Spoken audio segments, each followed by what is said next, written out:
Hello friends, आज हम NCERT 7 class की पॉलिटी का सेकंड चैप्टर देखेंगे, जो कि है स्वास्थ्य में सरकार की भूमिका। यानी कि स्वास्थ्य में सरकार की क्या भूमिका होती है, उस सब के बारे में हम इसमें पढ़ेंगे। क्या क्या कार्य होते हैं सरकार के, वो सब हम इसमें देखेंगे।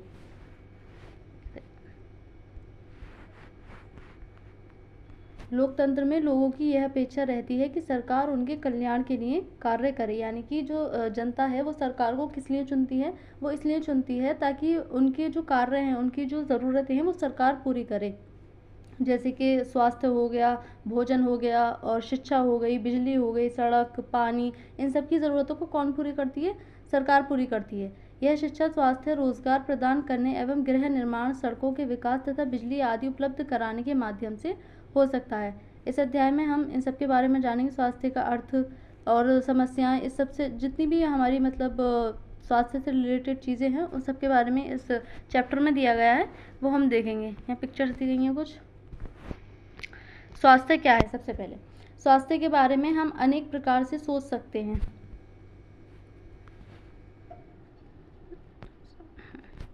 स्वास्थ्य का अर्थ है हमारा बीमारियों और चोट आदि से मुक्त रहना।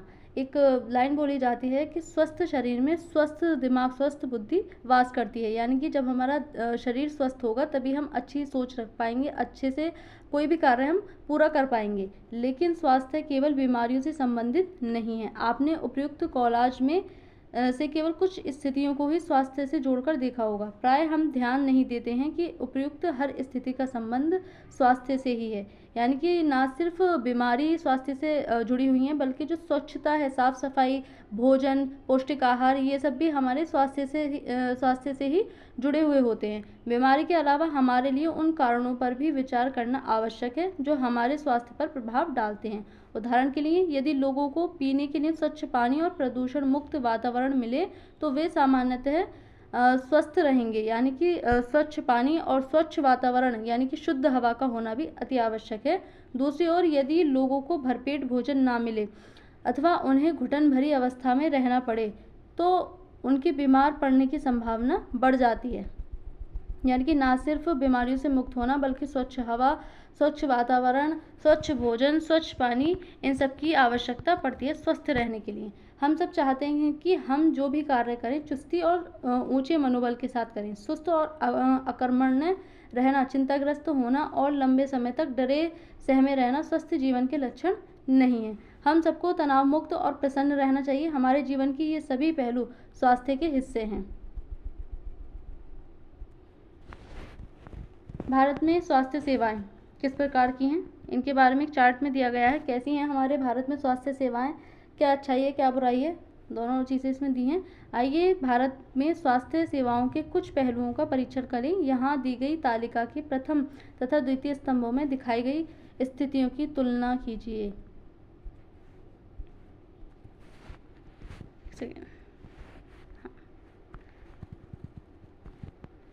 संसार भर में भारत में सार्वत्रिक चिकित्सा महाविद्यालय हैं और यहाँ सबसे अधिक डॉक्टर तैयार किए जाते हैं। यानी कि सबसे अधिक डॉक्टर कहाँ तैयार होते हैं? भारत में। लगभग हर वर्ष 30,000 से अधिक नए डॉक्टर योग्यता प्राप्त करते हैं।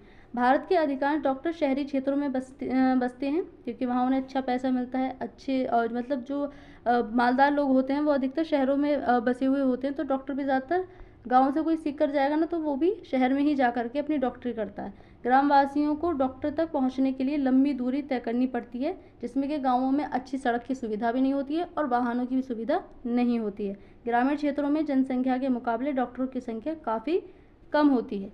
पिछले वर्षों में स्वास्थ्य सेवाओं की सुविधा में काफ़ी वृद्धि हुई है। सन 1950 में भारत में केवल 2717 अस्पताल थे। सन 1991 में 11,174 अस्पताल थे और सन 2017 में यह बढ़कर 23,583 हो गई। यानी कि अस्पतालों की संख्या हमें बढ़ती हुई नजर आ रही है। भारत में करीब 5 लाख लोग प्रतिवर्ष तपेदिक टीबी से मर जाते हैं। टीबी एक ऐसी बीमारी जिसकी पूरी तरह से जड़ अभी आज तक भी नहीं मिल पाई है। यानी कि एक जो पर्टिकुलर दवाई है इस टीबी के लिए वो अभी तक भी तैयार नहीं हो पाई है। स्वतंत्रता प्राप्ति से अब तक इस संख्या में कोई परिवर्तन नहीं हुआ है। हर वर्ष मलेरिया के लगभग 20 लाख मामलों की रिपोर्ट प्राप्त होती है। यह संख्या कम नहीं हो रही है। यानी कि टीबी जैसी बीमारियां, मलेरिया जैसी आज भी नहीं कम हो रही हैं, जबकि इतने अस्पतालों की संख्या बढ़ चुकी है। भारत में विदेशों से बहुत बड़ी संख्या में इलाज कराने हेतु चिकित्सा पर्यटक आते हैं, यानी कि जो इलाज करवाने वाले आते हैं वो भारत में आते हैं। वे उपचार के लिए भारत के कुछ ऐसे अस्पतालों में आते हैं जिनकी तुलना संसार के सर्वश्रेष्ठ अस्पतालों में की जा सकती है, जैसे कि अपोलो और एम्स जैसे अस्पताल। हम सबको पीने का स्वच्छ जल उपलब्ध नहीं करा पा रहे हैं। संचारणीय बीमारियां पानी के द्वारा एक से दूसरे को लगती हैं। इन बीमारियों में से 21% जल जनित होती हैं, जैसे हैजा, पेट के कीड़े और हेपेटाइटिस। या जो गंदा पानी होता है उससे किस प्रकार की बीमारियां हैं वो हम यहाँ पे देख सकते हैं। भारत विश्व का दवाइयाँ निर्माता करने वाला विश्व का तीसरा सबसे बड़ा देश है और यहाँ से भारी मात्रा में दवाइयों का निर्यात होता है, यानी कि जो बाहर विदेशों में दवाइयाँ जाती हैं वो इंडिया से काफ़ी भारी मात्रा में जाती हैं। भारत के समस्त बच्चों में से आधों को खाने के लिए पर्याप्त भोजन नहीं मिलता और जिन्हें भोजन मिल भी जाता है तो उनको संतुलित आहार यानी कि पौष्टिक वाला, जिसमें सब चीज़ इंक्लूड होती है, जो भी जो शरीर को चाहिए होता है वो चीज़ नहीं मिल पाती है और वे अल्प पोषण के शिकार रहते हैं, जिसकी वजह से वो कई बार कमज़ोर हो जाते हैं, हड्डियाँ कमज़ोर रह जाती हैं या उनकी एज के हिसाब से हाइट नहीं बढ़ पाती। ये सब बीमारियां हमें देखने को मिलती हैं। बीमारियों से बचाव और उनके उपचार के लिए हमें उचित स्वास्थ्य सेवाएं चाहिए, जैसे स्वास्थ्य केंद्र, अस्पताल, परीक्षणों के लिए प्रयोगशालाएं, एम्बुलेंस की सुविधा, ब्लड बैंक आदि, जो मरीजों को आवश्यक सेवा और देखभाल उपलब्ध करा सकें। ऐसी सुविधाओं की व्यवस्था को चलाने के लिए हमें स्वास्थ्य सेवकों, नर्सों, योग्य डॉक्टरों तथा अन्य विशेषज्ञों की ज़रूरत होती है, जो परामर्श दे सके, रोग की पहचान कर सकें और इलाज कर सकें। मरीजों के इलाज के लिए हमें आवश्यक दवाइयाँ व उपकरण भी चाहिए। जो हमारे यहाँ पर होते हैं, अस्पताल होते हैं गवर्नमेंट वाले, उसमें दवाइयाँ तो मिल जाती हैं लेकिन आधे से ज़्यादा दवाइयाँ भी नहीं मिल पाती हैं। डॉक्टर भी मिल जाते हैं, डॉक्टर भी अच्छे होते हैं, लेकिन जो मशीनें हैं, मशीनें यहाँ नहीं मिल पाती हैं जो निजी केंद्र होते हैं। जब हम बीमार होते हैं तो अपने इलाज के लिए हमें इन सुविधाओं की ज़रूरत पड़ती है और लोग तो सब जगह बसते हैं, सबको हर तरह की बीमारी होती है, तो ये बेसिक सी चीज़ें तो हर जगह हर केंद्र पर होनी ही चाहिए। भारत में बड़ी संख्या में डॉक्टर, दवाखाने और अस्पताल हैं। देश में सार्वजनिक स्वास्थ्य सेवाओं को चलाने का पर्याप्त अनुभव और ज्ञान भी उपलब्ध है। सार्वजनिक स्वास्थ्य सेवाएं यानी कि जो गवर्नमेंट द्वारा दी जाती हैं, सरकार द्वारा चलाई जाती हैं सबके लिए, वो सार्वजनिक स्वास्थ्य सेवाएं होती हैं। ये ऐसे चिकित्सालय और स्वास्थ्य केंद्र हैं जिन्हें सरकार चलाती है। सरकार अपनी जनसंख्या के एक बड़े भाग की देखभाल करने में समर्थ है, जो सैकड़ों और हज़ारों गांवों में फैली हुई है। इस विषय पर हम बाद में अधिक विस्तार से चर्चा करेंगे। साथ ही चिकित्सा विज्ञान में बहुत असाधारण प्रगति हुई है, जिसके चलते देश में इलाज की नई तकनीकी और विधियां उपलब्ध हैं।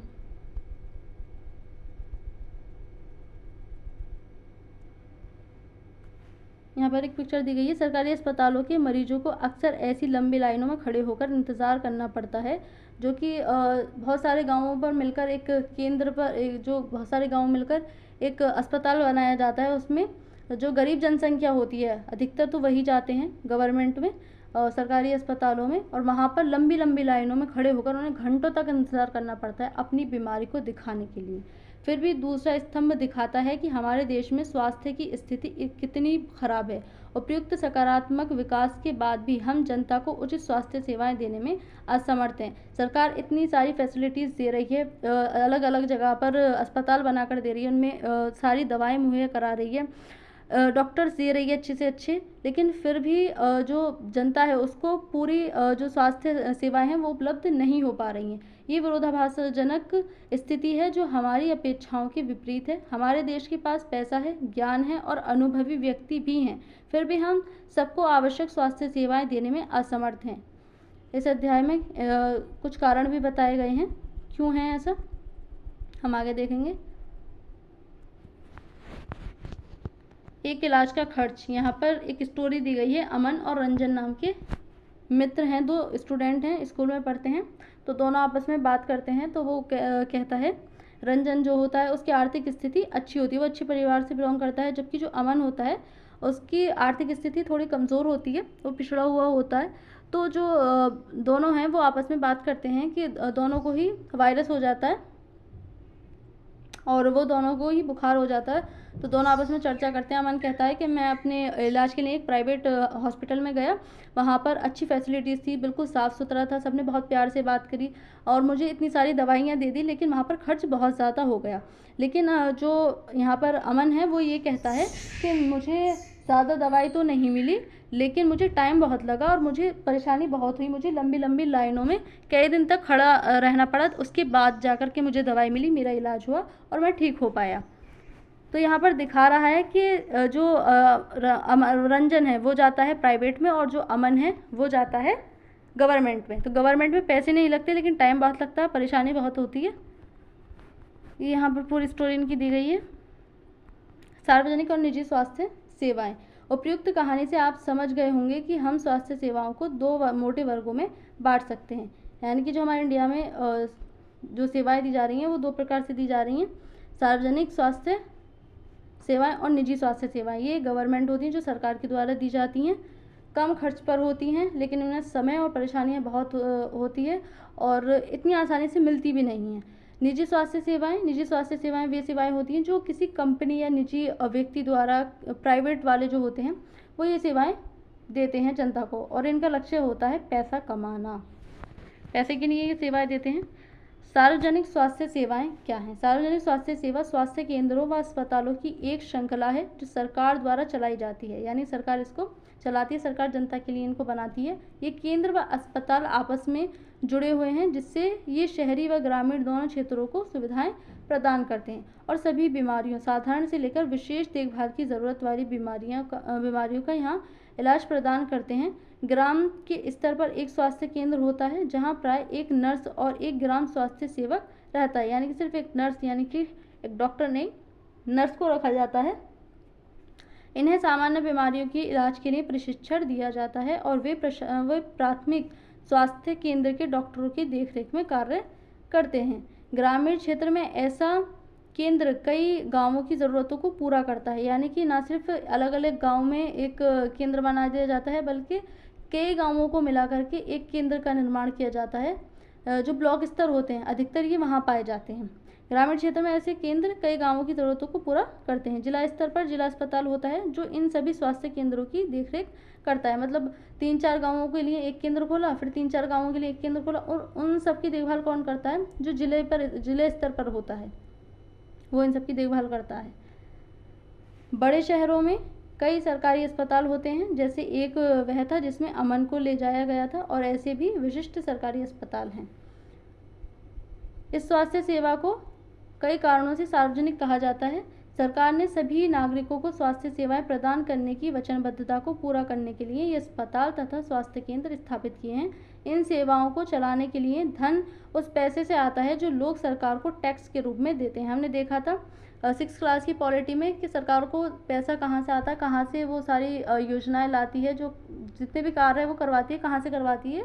तो टैक्स के रूप में जो हम जनता उसको पैसा देती है, उससे ही वो लोगों के लिए जो सुविधाएं हैं वो उपलब्ध कराती है जनता को, इसलिए ये सुविधाएं सबके लिए हैं। सार्वजनिक स्वास्थ्य व्यवस्था का एक महत्वपूर्ण पहलू यह है कि इसका उद्देश्य अच्छी स्वास्थ्य सेवाएं निःशुल्क या बहुत कम कीमत पर देना है, जिससे गरीब लोग भी इलाज करा सकें, क्योंकि जो गरीब लोग हैं वो प्राइवेट वाले में तो जा नहीं सकते, वहाँ तो इतनी महंगी फीस होती है, उनका बजट ही नहीं होता इतना। इसीलिए जो सरकार का उद्देश्य है वो है अच्छी सेवाएं देना तथा सस्ती सेवाएं देना। हमें सरकार को कर क्यों देना चाहिए? सरकार कर से प्राप्त धन का उपयोग विभिन्न प्रकार की सार्वजनिक सेवाओं को मुहैया करवाने में खर्च करती है, जिससे सभी नागरिकों को फायदा होता है। प्रतिरक्षा, पुलिस, न्यायिक व्यवस्था, राजमार्ग इत्यादि कुछ सेवाओं से सभी नागरिकों को लाभ होता है, अन्यथा इन सेवाओं की व्यवस्था स्वयं नागरिक नहीं कर सकते, क्योंकि सबकी अपनी अपनी ज़रूरतें होती हैं। सब एक व्यक्ति कैसे अपनी पूरी सारी ज़रूरतों को पूरा कर सकता है, तो ये काम सरकार को सौंप दिया जाता है। हम लोग ही सरकार को चुन करके इस काम की जिम्मेदारी देते हैं। करों से ही कुछ विकासात्मक कार्यक्रम एवं सेवाएं उपलब्ध होती हैं, जैसे शिक्षा, स्वास्थ्य, रोजगार, सामाजिक कल्याण, व्यावसायिक प्रशिक्षण इत्यादि, जिनसे ज़रूरतमंद नागरिकों को लाभ मिलते हैं। करों से प्राप्त धन का उपयोग कुछ प्राकृतिक आपदाओं जैसे बाढ़, भूकंप, सुनामी आदि मामलों में राहत व पुनर्वास के लिए भी किया जाता है, क्योंकि आपदाएं कभी भी कहीं भी आ सकती हैं। अंतरिक्ष, परमाणु एवं प्रक्षेपास्त्रों से संबंधित कार्यक्रमों को भी करों के द्वारा प्राप्त राजस्व से ही चलाया जाता है। कर ऐसा नहीं कि थोड़ा बहुत ही सरकार को जाता है, बहुत मोटी मात्रा में कर इकट्ठा करती है सरकार। सरकार खास तौर से गरीबों को कुछ सेवाएं प्रदान करती है जो वे बाजार से नहीं खरीद पाते। इसका एक उदाहरण स्वास्थ्य संबंधी सेवा है तथा इसका एक उदाहरण जो मुफ्त क्या बोलते हैं उसको, जो खाना देती है मुफ्त, गेहूँ चावल वगैरह, मुझे नाम याद नहीं आ रहा है, वो मुहैया कराती है सरकार। ये भी एक उसका उद्देश्य होता है। स्वास्थ्य सेवाओं का अन्य महत्वपूर्ण कार्य है बीमारियों जैसे टीबी, मलेरिया, पीलिया, दस्त लगना, हैजा, चिकनगुनिया आदि को फैलने से रोकना। इसकी व्यवस्था सरकार को लोगों के सहयोग से करनी होती है, अन्यथा यह असफल हो जाएगी। उदाहरण के लिए मच्छरों को पैदा होने से रोकने के अभियान को सफल बनाने के लिए यह सुनिश्चित करना पड़ेगा कि क्षेत्र के सभी लोग अपने कूलरों व घर की छतों आदि पर पानी एकत्र ना होने दें, या यदि हो भी जाए या कूलरों में पानी रहता है तो उसको जल्दी जल्दी साफ़ सफाई रखनी चाहिए। घरों की साफ़ सफाई रखनी चाहिए, क्योंकि घरों की साफ़ सफाई करने के लिए तो सरकार नहीं आएगी, जनता को ही करनी होती है। इसलिए जनता का सहयोग भी अति आवश्यक है ऐसे कार्यों में। हमारे संविधान के अनुसार लोगों के हित को सुनिश्चित करना और सबको स्वास्थ्य सेवाएं प्रदान करना सरकार का प्राथमिक कर्तव्य है, और ये लोगों के मौलिक अधिकार के अंतर्गत भी आता है। गांव के स्वास्थ्य केंद्र में मरीज को दवाई देती एक डॉक्टर। सरकार को हर व्यक्ति के जीवन के अधिकार की रक्षा करनी है। यदि कोई अस्पताल समय पर व्यक्ति को इलाज नहीं प्रदान कर पाता है तो इसका तात्पर्य है कि उसे जीवन की सुरक्षा नहीं दी जा रही है, और जीवन की सुरक्षा प्रत्येक नागरिक का, प्रत्येक व्यक्ति का मौलिक अधिकार होता है। अदालत ने यह भी कहा, यहाँ पर एक स्टोरी थी, इसमें नहीं दी है, तो उनको जो एक, मुझे उनका नाम याद नहीं आ रहा है, वो गिर जाते हैं, उनका एक्सीडेंट हो जाता है और उन्हें जब हॉस्पिटल में ले जाया जाता है गवर्नमेंट में, तो 8 हॉस्पिटलों में से उनको लौटा दिया जाता है ये कहकर कि सीट खाली नहीं है, मतलब कि बेड खाली नहीं है, उनको भर्ती नहीं किया जा सकता है। तब वो प्राइवेट में जाते हैं और वहाँ उनका बहुत पैसा खर्च हो जाता है, और खर्च भी कहाँ से करते हैं, उधार लेकर के, क्योंकि बहुत सारे गरीब लोगों के पास पैसा नहीं होता है तो वो उधार ही लेते हैं इलाज कराने के लिए, कि वह मरीजों को आवश्यक स्वास्थ्य सेवाएं दे जिसमें आकस्मिक इलाज की सुविधा भी सम्मिलित हो। अस्पताल और उनके स्वास्थ्य संबंधी कर्मचारियों को आवश्यक इलाज प्रदान करने की जिम्मेदारी पूरी करनी चाहिए। एक सरकारी अस्पताल में अपने बीमार बच्चे के साथ एक औरत, यूनिसेफ के अनुसार हर साल 10 लाख बच्चे ऐसे संक्रमणों से मर जाते हैं जिन्हें रोक पाना संभव है। बस किस वजह से, जो ठीक प्रकार से देखभाल नहीं हो पाती है, उनका ठीक प्रकार से इलाज नहीं हो पाता है, और ऐसे बच्चे मर जाते हैं जिनका इलाज संभव था, जिनकी बीमारी को ख़त्म किया जा सकता था। निजी स्वास्थ्य सेवाएं क्या होती हैं?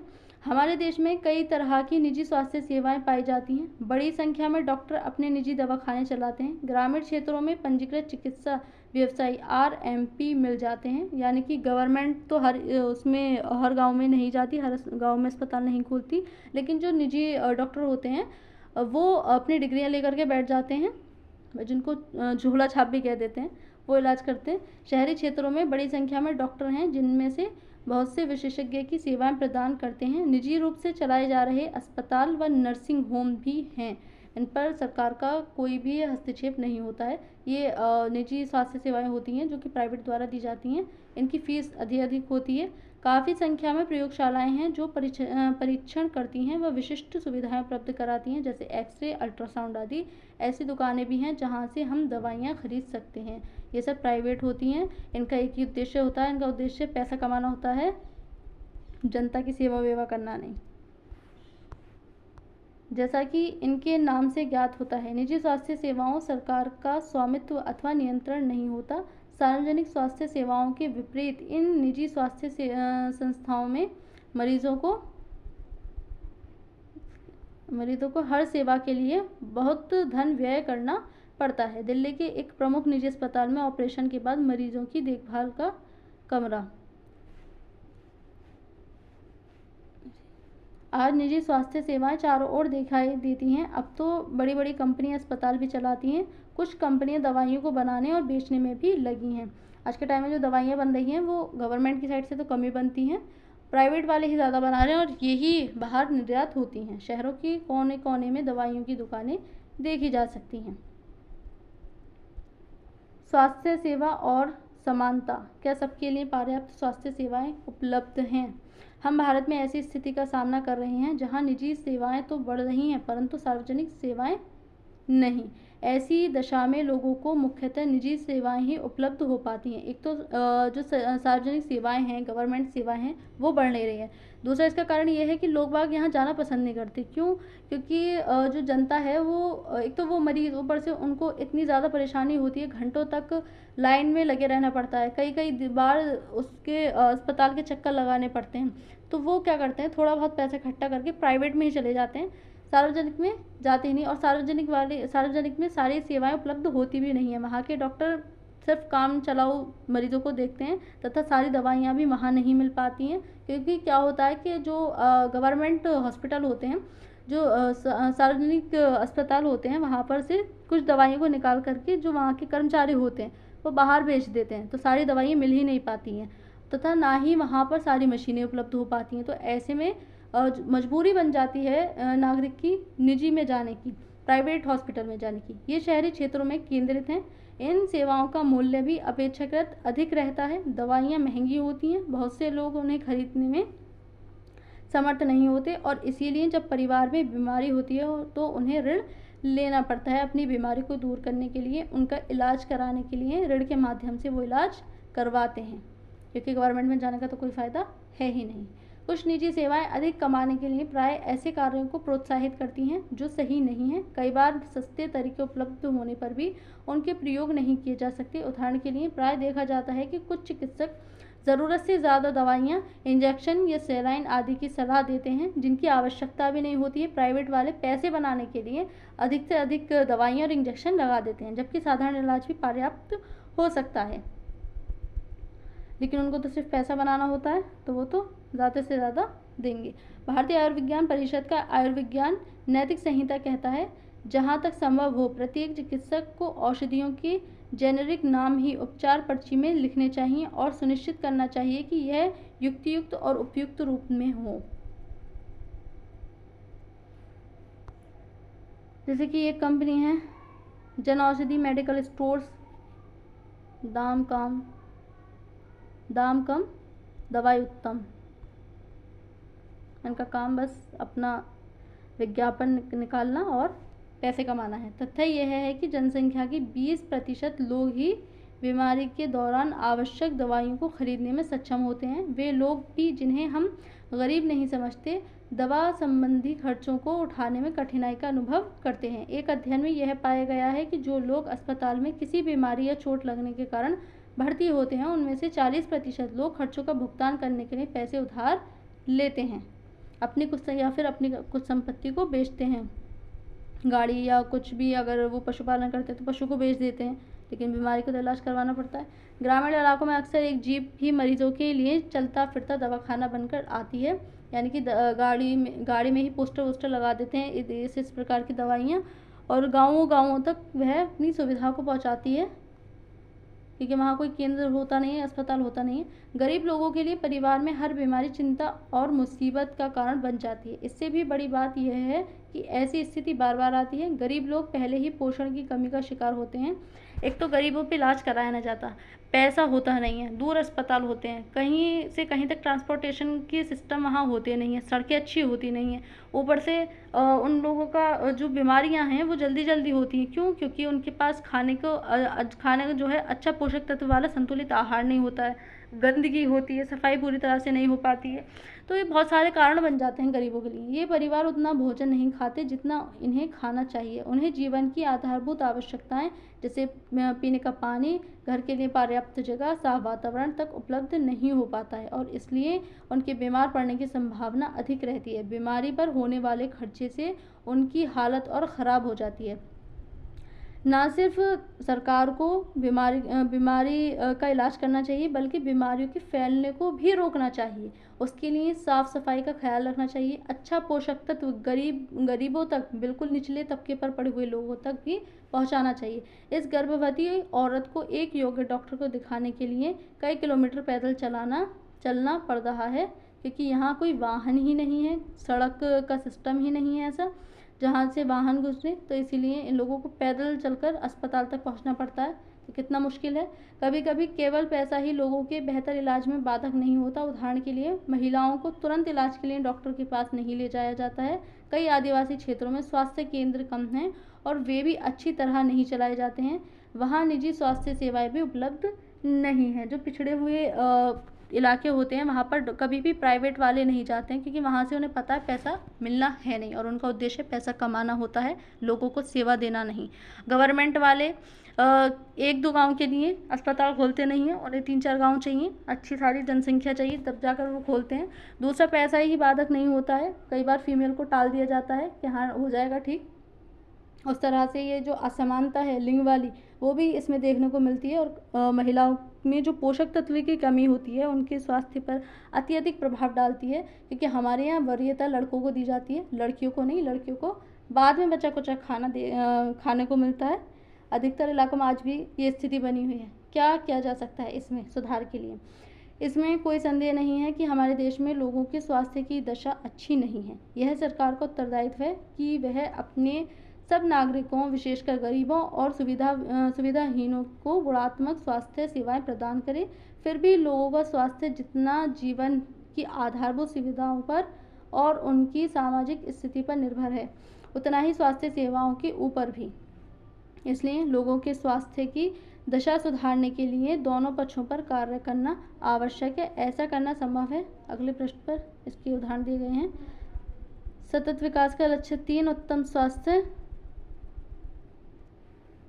और खुशहाली, ये सतत विकास के लक्ष्य बनाए जाते हैं जिनके हिसाब से सरकार कार्य करती है।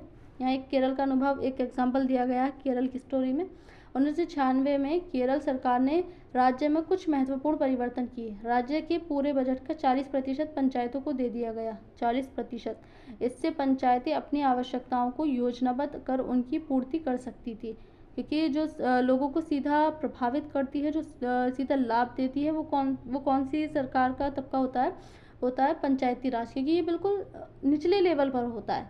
इसीलिए ऐसे गांव के लिए पीने का पानी, आहार, औरतों के विकास और शिक्षा आदि के लिए उचित व्यवस्था सुनिश्चित करना संभव हो सकता है। इसके फलस्वरूप जल वितरण व्यवस्था की जांच की गई, स्कूलों और आंगनबाड़ियों के काम को सुनिश्चित किया गया और गांव की विशेष समस्याओं पर ध्यान दिया गया। स्वास्थ्य केंद्रों में भी सुधार किया गया।